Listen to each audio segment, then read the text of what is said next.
በስመ አብ ወወልድ ወመንፈስ ቅዱስ አሐዱ አምላክ። በ30 ወርኃ የካቲት በዛቲ ዕለት ተረክቦተ ርእሱ ለቅዱስ ዮሐንስ መጥምቅ ነቢይ ወሰማዕት። አንድ አምላክ በሚሆን በአብ በወልድ በመንፈስ ቅዱስ ስም የካቲት 30 በዚህች ዕለት የመጥምቁ ዮሐንስ የከበረች ራሱ ተገኘች።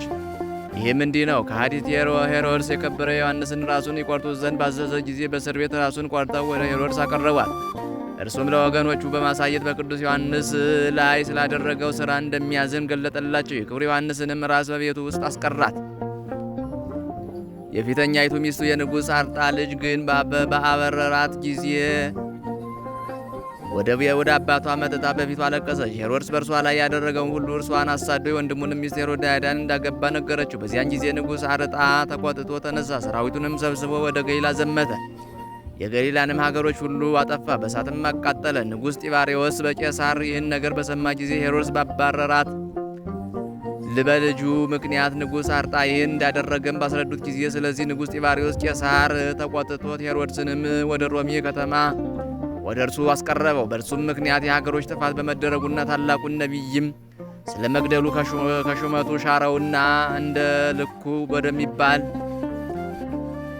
እንድልኩ ወደሚባል አገር አጋዘው። በዚያም በክፉ አሟሟት ሞተ። የቅዱስ ዮሐንስ ራስ ግን በሄሮድስ ቤት ተቀብራ ትኖር ነበር። ከዚህም በኋላ ንጉሥ ጢባሪዎስ ጭፍሮቹን ልኮ የሄሮድስን ቤት አስፈረሰ፣ ጥሪቱንም ሁሉ ወሰደ። ለሚያየውም ሁሉ አራያና ተረት ሆነ። ያለ ጣሪያና ያለ ደጃፍ ቀርቷልና ነጋዴዎችም መናኸሪያ አድርገው ያድሩበት ነበር።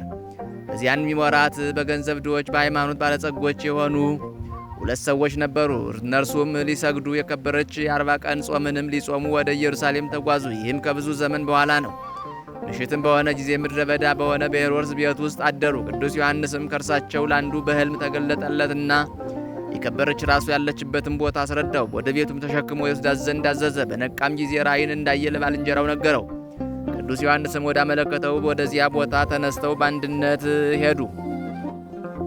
በቆፈሩም ጊዜ የሸክላ ዕቃ አግኝተው ከፈቷት። ያን ጊዜ እጅግ የሚመስጥ በጎ መዓዛ ወጣ። የቅዱስ ዮሐንስንም ራስ አገኟት። ከእርሷም የተባረኩ ወደ ሸክላውም ዕቃ መለሷትና በፊት እንደነበረ አፉን ዘጉ። ያም ሰው ከእርሱ ጋር ወደ ቤቱ ወሰዳት።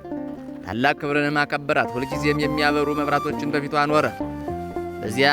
የዚያም ሰው ረፍቱ በቀረበ ጊዜ ለእህቱ ነገራት። እርሷ ቅድስና ስላላት እርሱ ሊሰራው እንደነበረ ትሰራ ዘንድ አዘዛት። እርሷም የምታከብራትና ሁልጊዜም መብራትን የምታበራ ሆነች። የቅዱስ ዮሐንስም ራስ ወደ አርዮሳዊ ሰው እስከ ደረሰች ድረስ ከአንዱ ሰው ወደ አንዱ ሰው የምትፋለስ ሆነች። ይህም ሰው በከሃዲው አርዮስ እምነት ውስጥ እያለ የቅዱስ ዮሐንስ ራስ ድንቆች ታምራቶችን እንደምታደርግ ያስብ ነበር። የከበረ ዮሐንስም ከእርሱ የሚበልጥ ሰው በላዩ አስነሳበትና ከዚያ ቦታ አሳደደው። ያም ቦታ አባ ቄርሎስ በኢየሩሳሌም ሀገር፣ አባ ናንያኖስ በሀገረ ሐምዳ ኤጲስቆጶስነት እስከተሾሙ ድረስ ፈጽሞ ሰው የማይኖርበት ምድረ በዳ ሆነ። ቅዱስ ዮሐንስም ለአባ ናንዮስ በሕልም ተገልጦ የከበረች ራሱ ያለችበትን ቦታ ነግሮ አመለከተው። አባ ናንዮስም ሂዶ እንደ ዛሬው ግንቦት 30 ከዚያ አወጣት። ይህም የካቲት 30 ቀን ካገኟት በኋላ ዳግመኛ ያገኙበት ዕለት ነው። እንዲህም የሚል አለ። የከበረ ዮሐንስ አፈወርቅ ተናገረ። ይህም ሄሮድስ ባዘዘ ጊዜ ቅዱስ ዮሐንስ በእስር ቤት ሳለ ራሱን በሰይፍ ቆርጠው በጻሕል አድርገው ወደ ሄሮድስ አመጡለት። እርሱም ለሄሮድያዳ ልጅ ሰጣት። እርሷም ለእናቷ ወስዳ ሰጠቻት። ይህችም የረከሰች አመንዝራ ልትዳሳት በወደደ ጊዜ በወጭቱ ውስጥ ጠጉሯ ተዘርግቶ ወደ አየር በረረች። በአየርም ሆና የወንድምህን ሚስት ልታገባ አይገባም እያለች የምትጮህ ሆነች። እንዲህም እያለች 15 ዓመት ኑራ በአረቢያ ምድር አረፈች።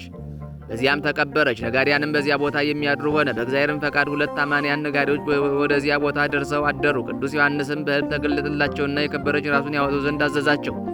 እነርሱም አወጧት። ከእርሳቸውም ጋር ወደ ቤታቸው ወስደው ታላቅ ክብርን አከበሯል። እግዚአብሔር ምስጋና ይሁን። እኛንም መለኮትን ባጠመቀ በከበረ ዮሐንስ ጸሎት ይማረን፣ በረከቱም ከእኛ ጋር ትሁን ለዘላለሙ አሜን። ሰላም እብል ለርእስከ ክቡር ዘተረክበ ዮም በነዋየ ጽውር ዮሐንስ ሰራሪ ንጉሠ አይዋፍ ንስር ንስአኒ በክነፊከ ወአይድወኒ ለገብር ከመያስቆቁ ቀውሜ በጽንፋ ለባሕር። በዝችም ዕለት የከበረ የእስክንድርያ ሊቀ ጳጳሳት አባ ሚናስ መታሰቢያው ነው። በረከቱም ከእኛ ጋር ትኑር ለዘላለሙ አሜን።